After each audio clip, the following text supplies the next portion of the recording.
Welcome to the Tapping the Full Potential of Cohesity SmartFiles session. My name is Jay Goldfinch. I've been in the industry now in data storage and data management industry for about 15, maybe even 20 years now. And I've been with Cohesity for about five, working extensively with Cohesity SmartFiles for most of the duration of that. And with me here is Fidel. Hi, my name is Fidel Torre-Micheli. I have been with Cohesity for 6 years. I'm a systems engineer here.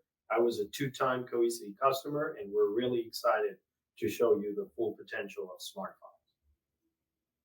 So let's get started. Most of you are probably familiar with this graphic.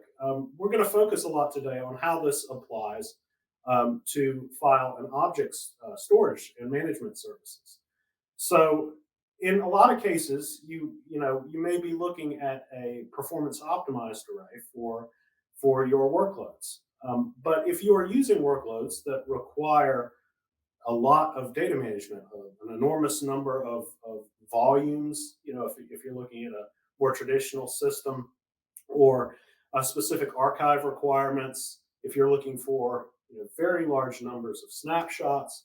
So some of that scalability that you might not have in a primary array, you might not be meeting those challenges very well with a performance optimized array.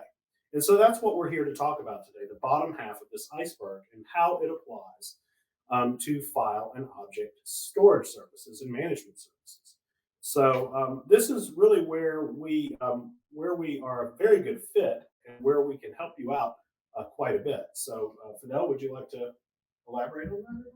No, we just want to say, look, we have a tool here at Cohesity called SmartFiles that can touch most of the data that you have in your data center. We're calling it 80%. You got to be aware that there is a high performance tier that we're not targeting here, and that there's a line that actually divides the 2. Mm-hmm. But for those high performance arrays, you might be bound by hardware, you might be bound by siloed object and file services. You might be limited in your number of volumes, you might be limited in your number of snapshots, and that's really where we provide advantages that more traditional data storage and data management solutions do not. So today we'll start off with some ideal use cases. This is not an exhaustive list. SmartFiles can be used for an enormous number of different things. Then we'll talk. We've got a customer testimonial. So Corey Lakes Corey Hansen from Sky Lakes will be. We had a conversation with him earlier this week, and I'll be showing you that. Then we'll talk about some new features. We'll talk about some best practices and security. Then we'll cover implementation. So Fidel is quite familiar with this, so he'll elaborate on this a bit. Then we'll talk about resources, some of the resources that you can use, both in terms of digging further into best practices and seeing how other customers might be using the product. And then once we're done with that, we'll wrap up with a call to action on how you can deploy SmartFiles in your environment. So this slide really, I think, shows how, at a very high level, how it is that we're differentiated against more traditional offerings. The Fidel is very good at talking about this, so Fidel, why don't you weigh in on this? Yeah, I want to talk about two things, right? The first is, look, you have a platform that, Cohesity, that can scale out without limit, right? And now you don't have to choose which protocol, if it's either file or object that you can put on this platform. Additionally, the savings that you get from putting your data here are going to be the same savings that you see with your data protect. That is a global dedupe, global compression, and you don't have to give away any security features. Everything that comes from the data protection, the data classification, the isolation, the access, all comes in this cybersecurity offering. So the idea here is that we want to complement what you have on your data center. We want to complement this very expensive, high performing NAS and object platforms with a solution that actually, give you a break on cost, give you a break on scale, and give you a break on security. Anything you would like to add, Jay? I would like to sort of reiterate object services. So, object services, as many of you all probably know, are growing at a much faster rate than traditional NAS is. And we, by offering such a feature-rich and storage efficient and operationally efficient S3 solution, we're able to provide you with something that you might not be able to achieve in the cloud today, which is a big advantage. And of course, that global dedupe, you're looking across all your files, all your objects, in a lot of cases, your data protect workloads as well. So an enormous efficiency there. And we'll elaborate on these as further as we go along. So let's talk about some of the success that we've seen with the SmartFiles. Wow, those are good numbers. And some of these customers, as you were saying, actually are using object services within cloud vendors, right? Mm-hmm. They're leveraging the security and the cost efficiency of deduplication and compression in the cloud to actually bring their cloud bottom line, to be a cheaper exercise. That's right. Our archives, as many folks know, just from their experience with Data Protect, but it also applies to SmartFiles. Fully leveraging that deduplication across archives. So we're able to do that. But you can see that we've had an enormous amount of success here in the marketplace, and I suspect that this will continue going forward as more and more people realize that we are better suited for a lot of workloads than a traditional NAS is. So we're fundamentally different, and I think a lot of people are starting to realize that and leverage us in a way that perhaps they might not have before. And it is our hope that as you're done with this session, that you'll be able also to identify these workloads, and that you'll join us, these customers of ours who have had a great deal of success deploying, in many cases, very large clusters. So, but let's excuse me, let's kind of go through a decision tree next. So I think what we're going to do next is, so that you can better identify when it is that we are going to be a good fit, we're going to go through a decision tree to help you get a sense of what that might look like. So if you have a requirement for unified file and object, perhaps you don't want to have manage a separate storage system for file services and for object services.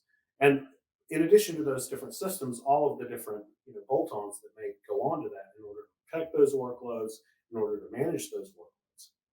So, if you're in a situation like this, obviously, you're not looking at siloed file and object stacks anymore. The management overhead associated with that is, in many cases, just too great. And the cost, right? You have to pay for two hardware platforms. You have to have two management. If you're in putting security in them, you have to actually have two additional endpoints. So yeah, good decision tree. Now, if you're looking at something that's security enabled, something that, for example, can scan, has scanners for PII built into the product itself, or maybe for Quorum for certain recovery operations. We a lot of sessions at Catalyst are covering security. And most of those things that they're talking about apply to SmartFiles as well. So if you're looking at something that requires native security, a lot of these fast, small volume vendors might not have the offerings that we have in terms of securing your data. To give the devil his due here, it is there are certain workloads that for which small volume is going to be a better fit. But if you're looking for this, security enabled architecture, you might want to give us a close look for these workloads. Now, what about hybrid cloud? So, there are certain scale out vendors which, maybe um, can provide scale, perhaps not to the degree that we can provide in terms of numerous different volumes or virtual file or object hierarchies, that sort of thing. But what is it if you're what are your options there in terms of going out to, for example, since we're software defined, to a cloud version of the same product or an edge version of the same product, right? Or the ability to archive natively again without a lot of bolt-on functionality. In which case, some of these legacy scaled file systems are just not going to fit. So if in compared to traditional NAS vendors, if you're looking at all of that, if you're looking at all of those different values that we provide, that perhaps more of a legacy vendor does not provide, then you should be giving us a very close look. So, Yeah, and I would like to add, obviously, you're going to hear in Catalyst that we're a data mobility play, mhm. and that hybrid cloud, being able to put files and objects and then dedupe, compress them to their minimum expression, and only move the deltas, that's going to give you a huge price saving on egress charges, on data storage. And if you can surround that with that security role-based access, you were saying scanning for PII data, antivirus, threat hunting. Well, this is really something that the market doesn't have, right? This is something unique and powerful. Mhm. Absolutely. But another way to look at it, as compared, let's kind of shift gears here when we talk about how smart files is fundamentally different. It's not just a sort of a differentiator in the against traditional NAS vendors, which we've talked about that, but against other backup vendors, right? So the fact that you have protocols available to you, NFS, SMBs, S3, opens up a lot of doors for you for not just for backup, but for restore, right? So if you have, for example, a native backup utility that perhaps maybe it's a very custom application or something like that, and there is no data protect adapter for it, or there is no other adapter with another backup vendor, then you can leverage that backup process onto us directly and get the whole benefit of the platform itself. So, you know, again, we've tested up to, just to kind of take a step back here, we've tested up to 800,000 views. And theoretically, I don't even think there's a limit. So it could go even higher than that. So you're not limited in terms of your ability to scale for these application native backups. Create a view, do your backup, take a snapshot. Now you have an immutable copy of that backup. And then you can clone it. Then you can replicate it. You can archive it to the cloud. Of course, some of our database adapters use smart files, the protocol implementation on the back end as well. And we can also, as many of you all probably know, serve as a backup target for a third party. So maybe if you have a more traditional backup target that's providing NFS or something like that, but you need more scale, we're a good fit for that as well. Or security, right? I always tell my customers, look, we're here to augment, not to replace, right? So if you have a process, if you have another, software that you're leveraging that is tied to a process that you can break or re-architect, and you want to have security features that your product doesn't have, like immutability, or you want to have that data mobility and leverage the cost of the cloud, the off-prem of the cloud. Well, Cohesity is here to help. SmartFiles can be that data mover and that security. Mhm. And to take a look at it from the other side, so we're still kind of, not just from the backup side, but what you get from in terms of restore. To elaborate on a point that you made earlier, Fidel, the ability to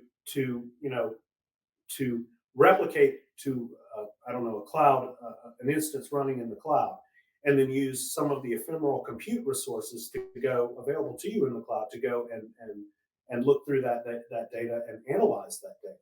So that opens doors for you on the restoration side as well. So, but on the this might, some of you all might not know this, but if you're doing an instant mass restore or some of this new instant database restore functionality that we have into the product today, this is using SmartFiles, so protocol access on the back end to implement. So you can vMotion off of us, sort of like treating us as a sort of a backup generator, right? You lose your primary. And then but you need to get your business back online. You use us as your backup generator, and then power comes back on from the street, and you're good to go. So also third party restore that fits into the application native stuff. Database cloning, so the ability to clone even very massive database because there's zero copy clones, right? Which is another big differentiator. So or serve the contents of that backup natively as file or object. So really what we're talking about here from the SmartFiles perspective isn't just that it's a great, it might be a great fit for something that resides on traditional NAS, but to take a step back, one of the other reasons why it's a fundamentally different offering is because it provides you with a lot of backup and restore options that you might not otherwise have. And security features and data mobility, and you get the works, right? I mean, that's a wonderful thing about SmartFiles. So let's revisit and kind of put some meat on the bones here in terms of what it is that our customers are using SmartFiles today, what they're using it for today. And this is by no means an exhaustive list. Fidel and I are later on going to kind of go into greater detail about how you can examine workloads in your environment using some of our new analysis functionality that's coming in 7.0 to see, for your specific industry, what might be a good fit. But here are some areas where our customers have seen a lot of success. So data archive. I'm calling it archive here as opposed to something like a backup. An archive is your primary copy. It just happens to be a little bit colder than it would have been on a performance optimized tier, and we have mobility options for that as well. Splunk's Smart Store, cyber vaulting. Again, back to security, scale, cost optimization are some big benefits that people get from Cohesity SmartFiles. We just talked backup target, video surveillance, medical imaging is a big one. So PACS archives, we've got a lot of folks doing that here. So we're not talking about duplicating your primary NAS. Yeah, we want to make it lean and mean, and we want you to get the most out of it. But for a lot of these workloads, you really should be using us because of the scale, because of the security, because of the cost options. Right. I would like to call out a couple of things, right? We do have a data migration tool built into the product, so you can actually define what the patterns are if the data hasn't been touched, and if the data is a certain size, we automatically will grab it from your primary NAS from the top of the iceberg, move it down to the bottom, leave a stub, make it seamless for the user. And if that object or file gets access, we'll tier it back up. Would you want to talk a little bit about that line? What would you say that line be? Yeah, the line we'll get into. We have a discussion coming up where we're really going to do kind of draw that line. But determining whether or not we're a good fit for smart files, or whether or not your workload is a good fit for smart files, that's definitely something that we'll talk about. But I think the key takeaway here is that if you're not using smart files for one of these workloads that's beneath the line, then you're missing out on a huge amount of value. Yep. So we have a pre-recorded session between Corey Hansen and I, or a pre-recorded discussion. So let's see that now. Hi, Corey. Thanks for being here. Was wondering if you could introduce yourself and maybe share a short background on Sky Lakes Medical Center. Absolutely. So my name is Corey Hansen. I am a network architect for Sky Lakes Medical Center. Sky Lakes Medical Center is a non-for-profit community-owned hospital. We're the only hospital in 10,000 square mile area. So the big majority of Southern Oregon is served by us. And we have over 80,000 plus people that rely on us for medical care. Excellent, excellent. So what was the decision tree that led Sky Lakes to selecting Cohesity? So the biggest driver for the purchase on Cohesity was simply time. We were currently using an entire FTE just to service our backups with our previous solution, and that simply wasn't an option with how many hats we all have to wear. So Cohesity really simplified our process and enabled us to turn what was a full-time position into just a few hours a week. Excellent, excellent. Can you speak for a minute or two about the flexibility of the platform? I understand that you have a ransomware story, and how maybe if you could talk a little bit about how you used Cohesity SmartFiles to, excuse me, get out of that bind that you were in. Absolutely. So October 26th, 2019, we did get hit with Ryuk ransomware. It came in just as a phishing email to one of our employees who was expecting a relevant email from HR, and that's how they masked it. Within 12 hours, the majority of our servers had been encrypted, and we were completely down as a hospital at that point. The next day or so was basically just chaos, as you can imagine. But Cohesity SmartFiles was able to really give us a lot of flexibility in how we served our customers, even when we didn't have a network to rely on. We were able to still get into our immutable backups, pull out any relevant files that any one of our departments needed, and use a flash drive to run it up to that department. The best example I have is right away accounting realized that they hadn't done payroll yet, and without paychecks, nurses tend to stop working. So we went ahead and restored a NAS backup of the particular file share that we were worried about. And because we were confident in Cohesity, we didn't have any, even if we got reinfected, we could just restore it again. So it was very flexible in that regard. Pulled off the files we needed, sneaker netted them to the third floor, and everyone got paid. And without that, I mean, the hospital would have really come to a grinding halt. I know that was crucial for a lot of people.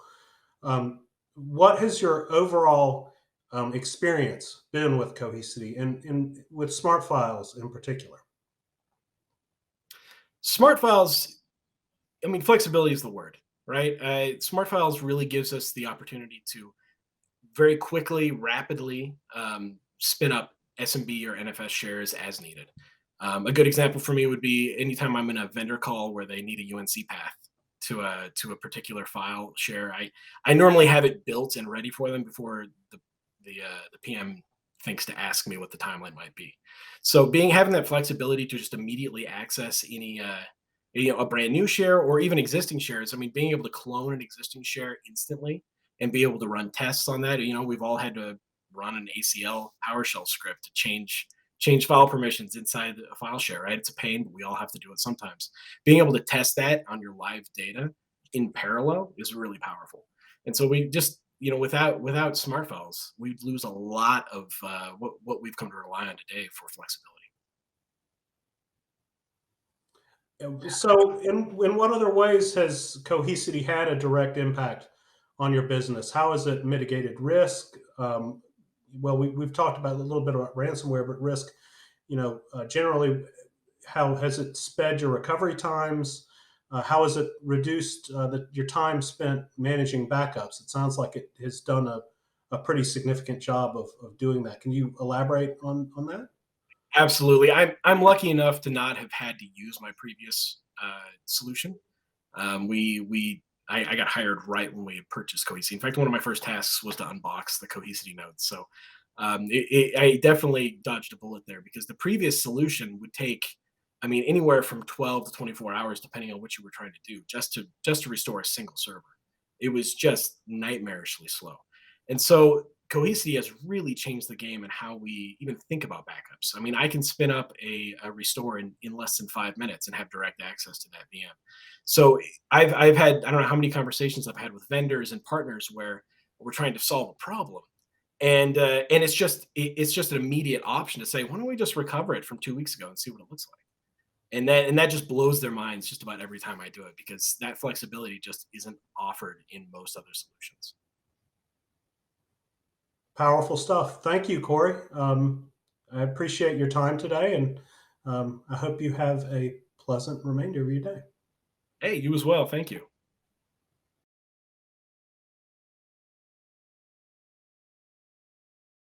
So, best practices.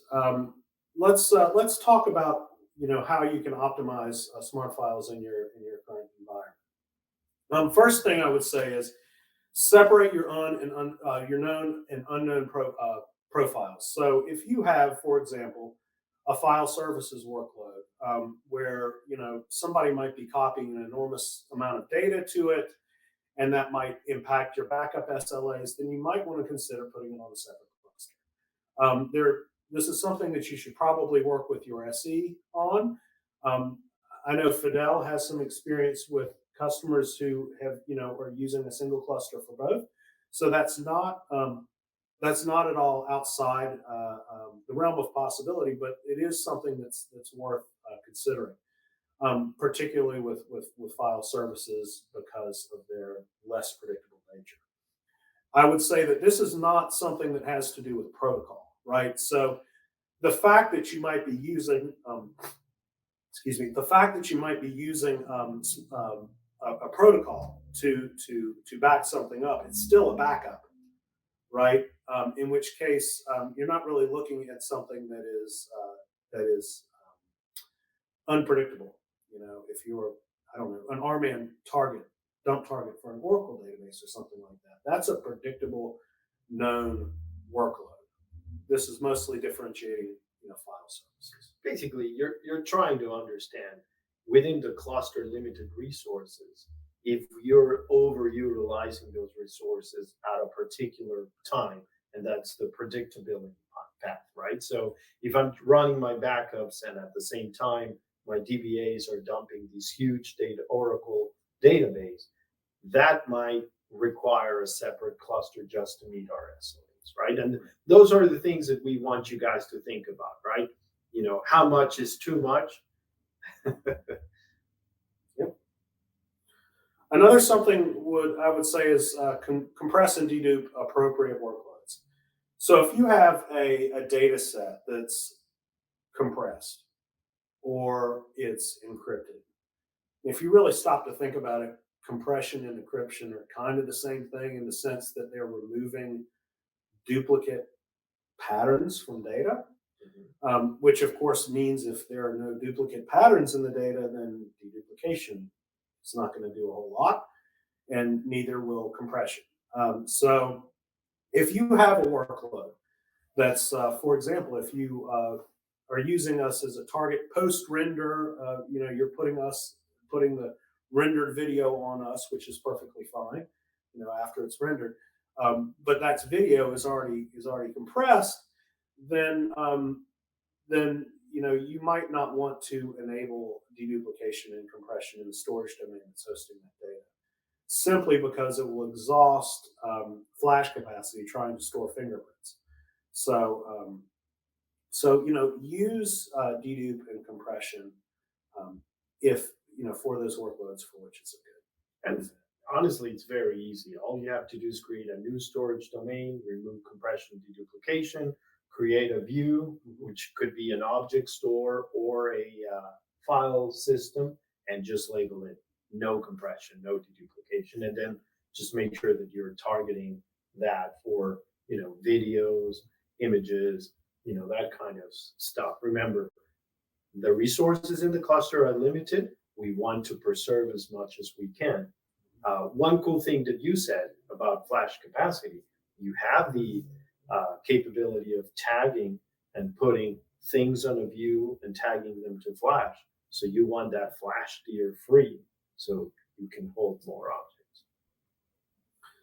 Another something I would say is use the appropriate QoS policy. So if test and dev is what we typically recommend for file services sort of workloads. So if you have something single stream, mixed IO, that's generally what you're going to be looking at for test and dev. Test and dev high is our general recommendation.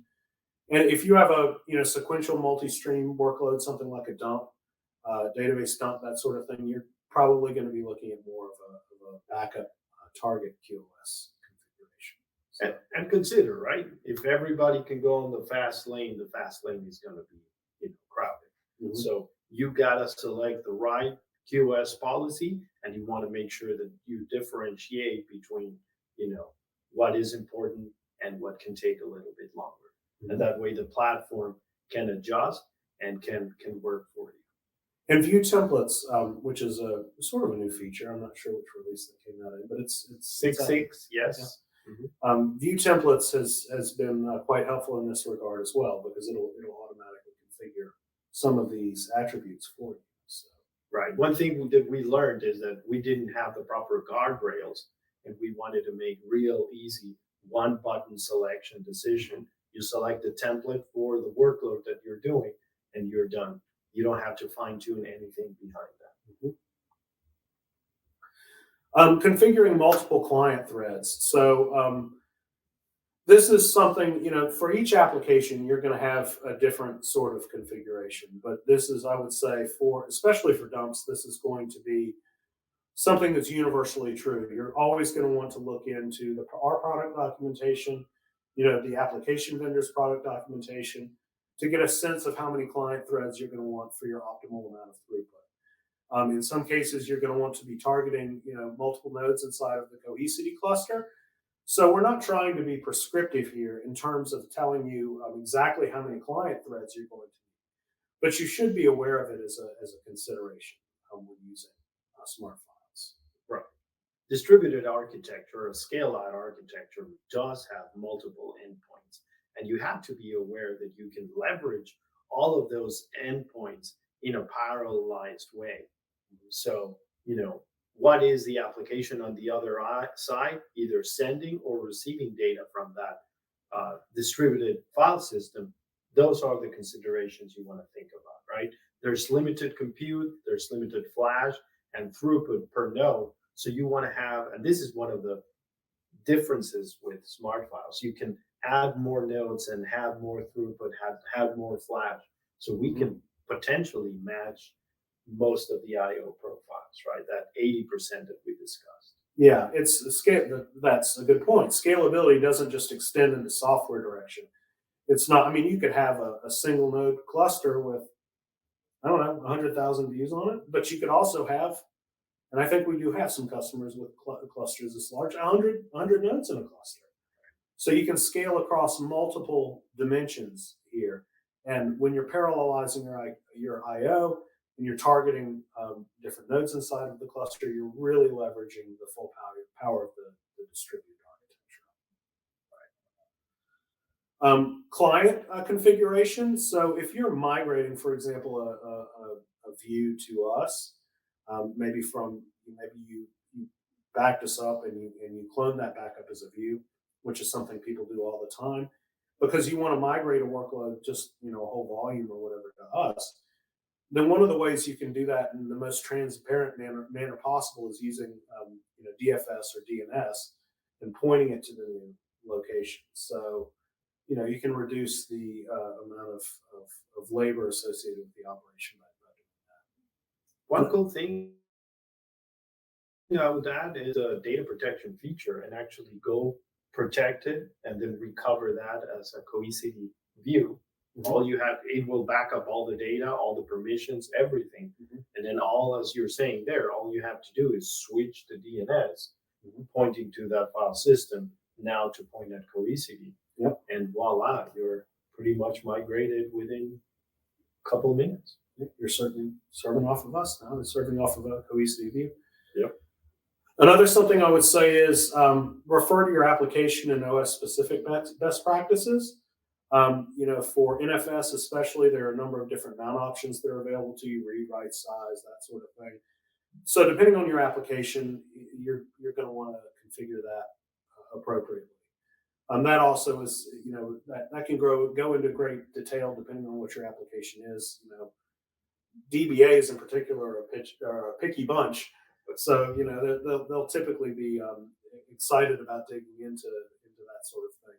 But that is another something that folks should be aware of. One thing I would mention on the NFS side, we do enable 4.1 and 3.1, and that gives you additional security features, additional configurability. So you can choose. You don't have to settle, but you can choose. Do you want to support both? Do you want to support only 4.1 and make it more secure? Those are some of the considerations that you have to take care of. Yeah, and just to bring back to the security conversation, SMB3 encryption. So that's another. That's a cruel point. Yeah, people love our SMB implementation. One of the things that makes it different, just to kind of take a little side note here, is the fact that during an upgrade, those client connections can survive an upgrade, even though SMB is a stateful protocol. Because of the way our architecture works, we can mirror that session state information, and the client can go, follow the client connection can follow the VIP during an upgrade operation. Again, depending on how it's configured, but people really do love our SMB implementation for a number of reasons, and that's a big one because that makes us different than some of the other scale-out vendors out there. So you're saying end-to-end encryption, check. Yep. And upgrades through the day, check. Yep. Without disruptions. Absolutely, that's right. a cool product. User view and directory quotas is another one. Right now, we're just these are kind of less detailed, best practices, but this is something that's available to you, and you should probably use. You can configure exceptions to user based quotas as well if you have power users or whatever it is that you require. Directory quotas, that's something nice as well. Oh, there are view templates right there. Oh, look at that. Yeah. I would say, just be aware that you're setting directory quotas because you set it and forget it, and then you get the call from the user, hey, I can't write anymore. Well, you allocated your quota, buddy. That's good. You're going to be a power user now. That's a good point. ViewDR is something that we support as well, and to go back to that conversation about using mirroring to the cloud and using ephemeral compute resources there to do more examining of the data that may be in your NAS is useful as well. Snapshot self-service and restore previous version support. So in another release, I can't remember. I think this might have been 6.8 as well. Is this 6.8? 6.8, yeah. But the ability to have a .snapshot directory so that end users can go into that .snapshot directory and go find the data that they want to restore themselves. So that keeps your phone from ringing, right? So you don't have to call the guy, hey, I lost my file. Or just go to the .snapshot directory and you'll find all your versions. Yeah, that's a cool feature. And restore previous versions in Windows gives you the same thing. So lighten up your workload, and you can look into that as well. View templates, we already covered that. Protection groups. So as you all probably already know, being largely Data Protect customers, you're familiar with protection groups, but all of the goodness that you get there, all of that configurability, all the ability to do archive or Cloud Archive Direct or replication, our snapshots are very fast for a distributed system. That's another something you can take a snapshot every few minutes with us, whereas maybe even faster than that. Whereas with some of the more legacy that can sometimes be an issue. So all the goodness that comes with protection groups. So the automated lifecycle management of a data protection policy comes along for the ride. I can vault it to my FortNox. I can move it to my cloud bucket. I can even do tiering and or snapshots that now you're saying that now my users can auto recover their files from that. That's actually very cool. And NAS tiering and data analytics. So this is something big. This is in 7.0 an early access feature. You're going to see some new analytics functionality that is really, really cool. And for almost no cost, you can just, because you're not necessarily serving as an archive target yet, or a tiering target or anything like that, you can go and look at a third-party NAS in your environment and have it analyze and say, okay, like you've got a bunch of really big, really old files here that haven't been accessed in, I don't know, a year.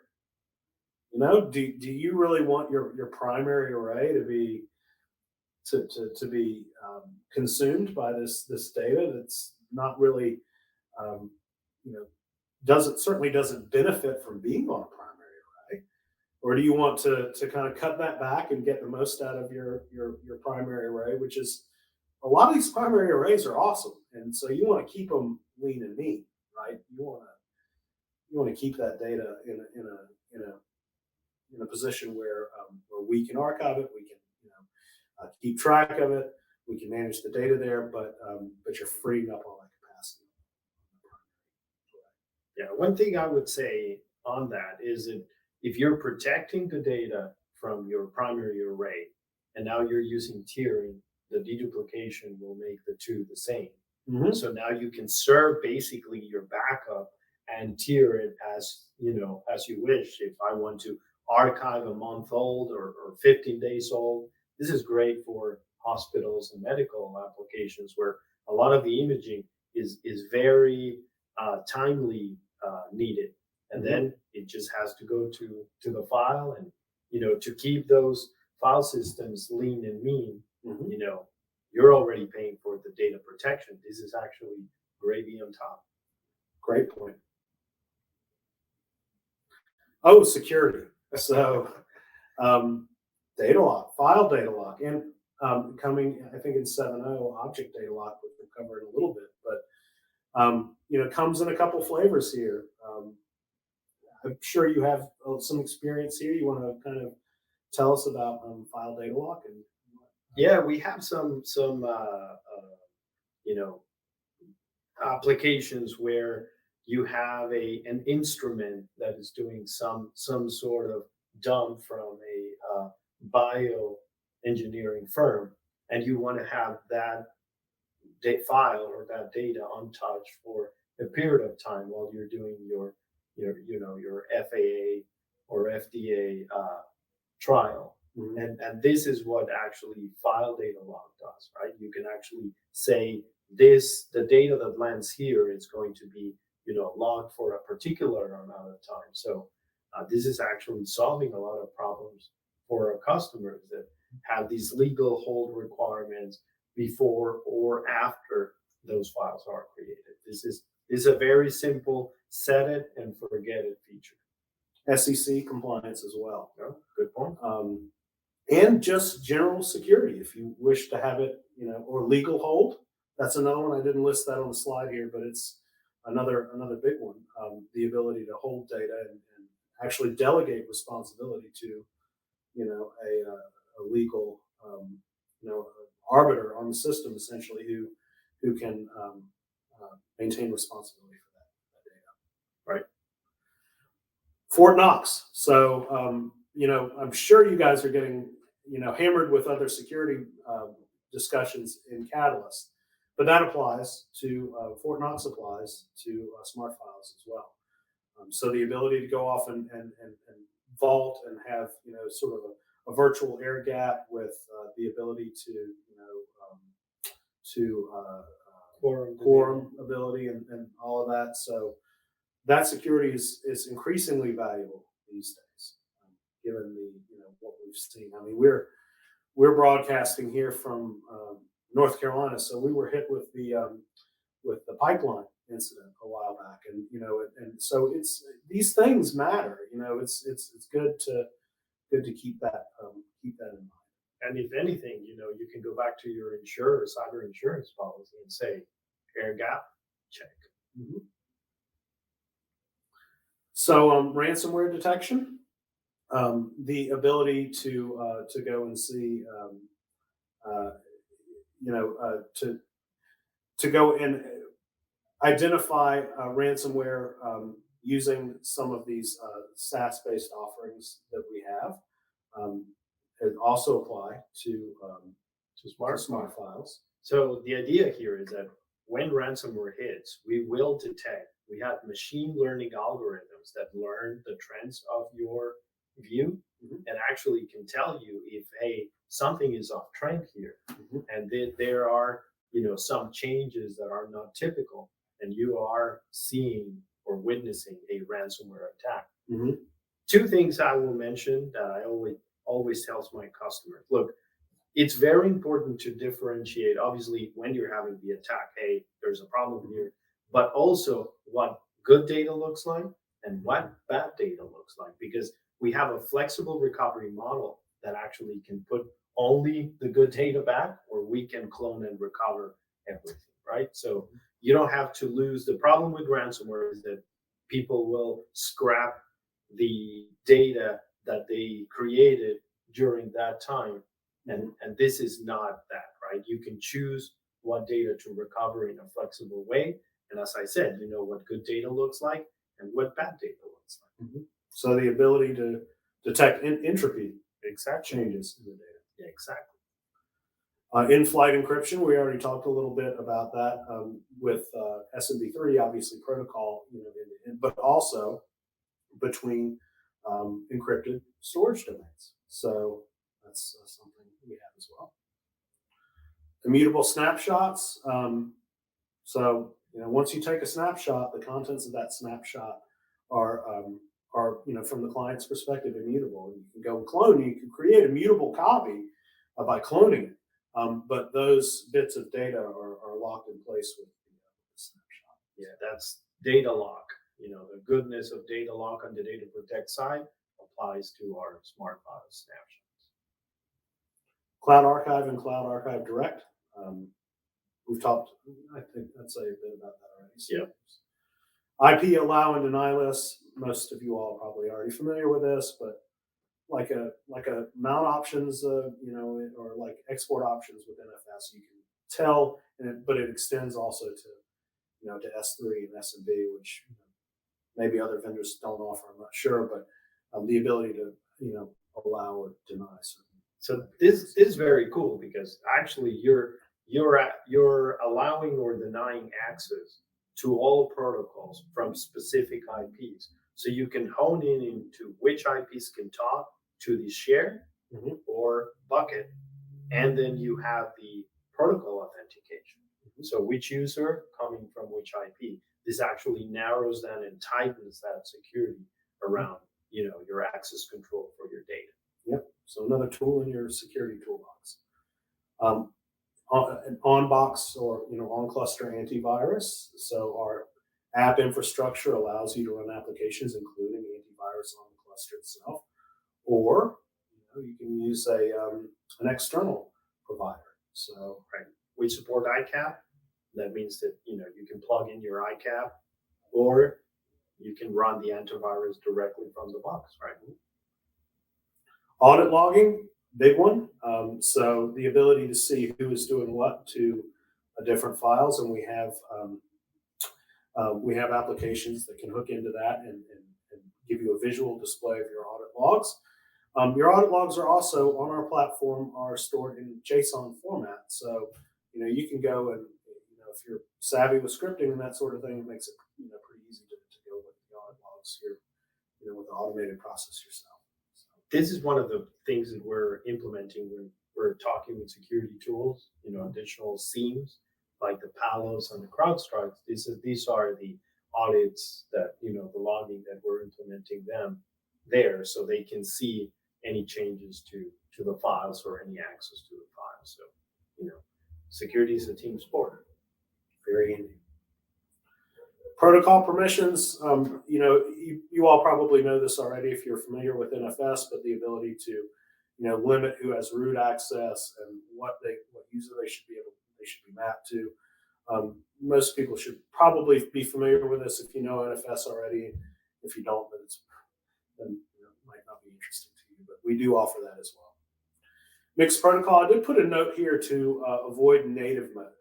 And the reason why is with, there are instances where you may need native mode. It's backwards compatible with other products, but what native mode does with mixed protocol is it stores a separate POSIX and ACL permission structure.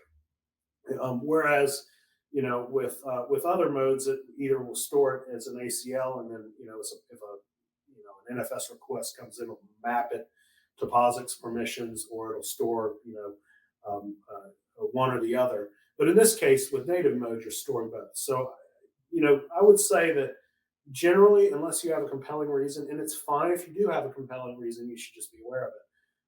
That if you have different, access protocol permissions, that could allow someone to maybe, if there's an entry point through NFS, to use that, or SME, vice versa. So again, I'm not making a hard and fast rule here. But if you are using, if you have a need for native mode, by all means use it. But if you don't, it's with mixed protocols. Basically, you have two doors, right? Yeah. You have the POSIX door and you have the ACL door. Right. If you can consolidate that into one door, great. If you have to have two doors, be aware that you have two doors. Put all your security guards and logs on those two doors, right? Yeah. Otherwise, we forget and one door is open. The other one's super guarded. And of course, we support Kerberos, so if that's applicable to you with NFS, go ahead and use that as well. And Datahawk. We've already covered Datahawk a bit, so you'll get a lot of that in other sessions as well. S3. So the same sorts of compliance and governance mode apply here. So that's an advantage that you have with S3.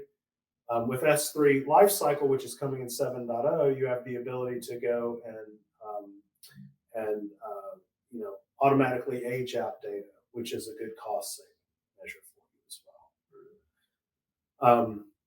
So we do have a lot of enhancements with S3, which we'll show you in a minute, coming in 7.0. And the object key patterns, this is going to depend on your application, but this is also something that you should be aware of. If you're using us as a cloud archive target, for another cluster or something, you're going to want to use hierarchical, but you're not going to want to use hierarchical typically for more latency sensitive workloads. Otherwise, you're issuing a command and waiting, which is not good. Okay, so a lot of new stuff coming in 7.0. The internal DNS load balancer. This is something people have been asking for a long time, so I'm really happy to see that. File folder recovery on the same view. So this is also something that people have been asking for. We probably don't want to go through this whole list right now, but do take some time, take a second and look at it, because there might be something that you have been looking for. Write metadata performance improvement is one thing, but there's some other metadata performance improvements as well. We say metadata here, we're talking about more traditional metadata calls, protocol specific calls.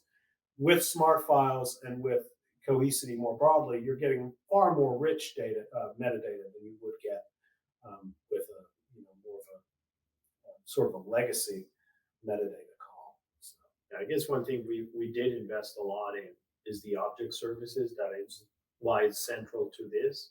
We invested a lot into making the calls faster, to storing the metadata more efficiently, to have that versioning and that object log, right?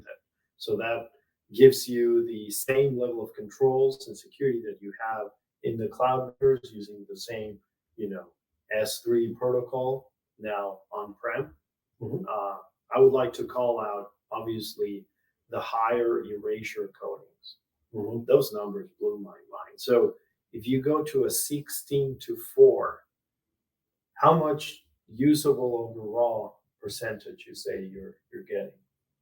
Oh, you're asking me to do math on the fly? No, that's It's- around 81% of usable overall. 80%. Is that right? It's more efficient for these larger clusters, but this goes again to show that when you're using SmartFiles, you're leveraging the full value proposition of the underlying architecture. SmartFiles just happens to be a hook into it. And that's wonderful because now you have multiple copies of the data distributed across most of the nodes of the cluster, and that gives you, a lot of throughput with a lot of data efficiency and a lot of savings, right? Remember, I would say 80% of usable overall. That blows my mind. And just to reiterate what you said, a lot of what we're saying here, seeing new functionalities with object services because so much of this data growth is happening with objects, and we want to be there to support our customers to meet the demands of that data growth. Perfect. So we probably don't want to spend a whole lot of time here, but in the beginning you had said, can we talk about where this dividing line is, right? Where is the water line? It's pretty clear that we're great for a lot of workloads, for something like 80% of the workloads that are out there. But what is it that, where is this dividing line, right? Mm-hmm. And I would say, well, first of all, take a look at this list and know that, that this, if you see something on this list, it's probably not going to be a good workload for us. If it's sort of tangential, if you're rendering a video and then you need a landing spot for it, we could potentially be a great target for that, a storage target for that.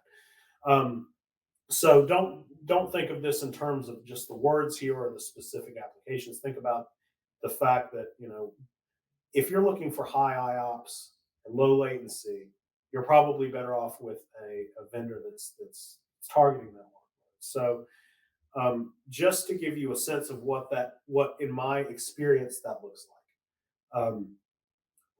If you're looking at an all-flash Cohesity cluster, a small, like a 4K random read, you're probably looking at, in my experience, no guarantees here, probably around 5 milliseconds.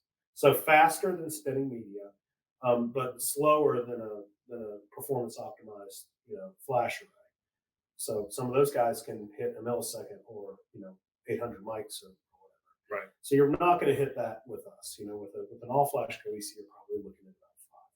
If you're looking at hitting spinning media with that same 4K random read, you might be looking at 20, 30 milliseconds. So there are some workloads for which we're not going to be as good a fit. And also traditional metadata requests. If you're crawling huge directories and you're doing that sort of thing, or you're doing a lot of get at or set at or type workloads, or we may or may not be a good fit for that. Talk to your Cohesity SC, or we may be able to provide an even better solution because of the rich metadata that we keep track of. So, just this is really here just to give you a sense that you might not be able to port some of these workloads onto us. And I would also say that if you've had a performance problem with another vendor, that should be a red flag to you that maybe it's not a good fit. All right. So just to sum it up, 5 milliseconds all flash, 20 to 30 milliseconds spinning disk. Remember, there might be other things going on with the cluster, but this is dedicated cluster. Yeah. I mean, it's going to depend on the load of the cluster. It's going to depend on the IO size. Performance discussions are always so tricky. So it's hard to say exactly, but I would say that that's probably on the lower end of the latency that you can expect from a So implementation, we have some new functionality coming in 7.0 that's going to help you identify cold data on a primary array. And you can see a screenshot there. This is early access, but this will give you a good sense of what data is a good candidate for landing on our platform. Also, take a look at your existing S3 workloads. If you're paying a lot of money for egress charges, then we might be a good candidate to service some of those workloads. Then go and talk to somebody like Fidel. All right, talk to Cohesity or talk to a partner to determine, if your workload's sufficient, what you need in terms of hardware. If you need anything at all, you might not. And then, once you've had that conversation, migrate to us, consolidate us, enjoy the benefits of Cohesity that only we can provide, the scale and security. We're a data mobility platform, so I will just say the migration and consolidation are usually faster and easier than you think. So let's wrap up here. The first thing I would say is the key takeaway here. One of them is Cohesity is not an as. It provides object. It provides global dedupe, which a lot of NAS don't do. It provides things like Fort Knox and the Cloud Archive. It provides a lot of functionality that's not, you wouldn't see in a NAS. It is a totally different offering. So treat it for what it is. Treat it as a hook into a far more powerful platform. And it offers unprecedented scale, security, and operations. So keep all of those things in mind. So we have a lot of technical resources. We're not going to go through them today, but there are a lot of resources available to you on our website that can show you how to deploy SmartFiles. We have a lot of case studies as well that can help you see, perhaps in your industry, how other people are using SmartFiles and how you can leverage it as well. And here are some additional resources that are available to you. So, our call to action here. Do you want to cover this? I'll cover this. Yeah, I mean, this is what you want. We want you to get out of this, right? We went through the power of the platform. We went to the cost, the security, and the operation savings that you get. So what we want you to do is we want you to help us identify which of these workloads in your environment could be a good candidate to put on Cohesity SmartFiles. We want you to reach out to us, the sales teams, and we'll be happy to work with you to identify and validate that, yes, indeed, this is a good workload, and yes, indeed, you have the place in your current cluster to put it. And if you are not sure, if you have something in the middle, ask. We're here to serve you. We're happy and we're committed to your success, and we'll be the first one to say no. This is not a good fit for Cohesity SmartFiles. My experience is that the customers that switch to Cohesity SmartFiles, unfortunately, I never talk to them again. They usually their problems get resolved, and they're happy into the sunset. So, if you need scale, if you need security, and if you need a platform that comes already tuned for your workload, come talk to us. We have a great product. Thank you, everybody. It was a pleasure speaking with you today, and I hope you have a good Catalyst. Thank you, guys. Have a good one. Bye-bye.